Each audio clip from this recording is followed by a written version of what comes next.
ఆళ్వార్లకి కలిగిన నిష్ఠ వంటి నిష్ఠ భగవంతుడి విషయంలో మనకి ఏర్పడాలి. వారికి కలిగినటువంటి నిష్ఠని అనన్య నిష్ఠ అని మనం అంటాము.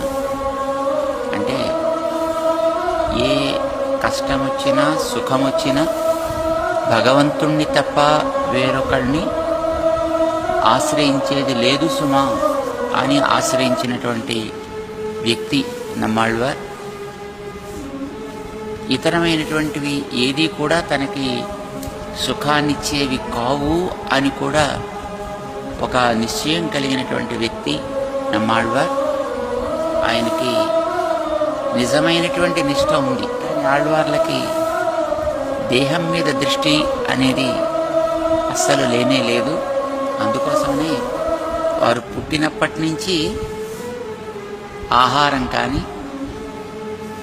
నీరు కానీ ఇతరమైనటువంటివి ఏ సుఖాలని కానీ దేహ సంబంధమైన వాటిని వారు పొందాలి అని అనుకోలేదు, పొందలేదు కూడా. కేవలం భగవంతుడే తనకి ధారకుడు, భగవంతుడే తనకి పోషకుడు, భగవంతుడే తనకి భోగ్యుడు.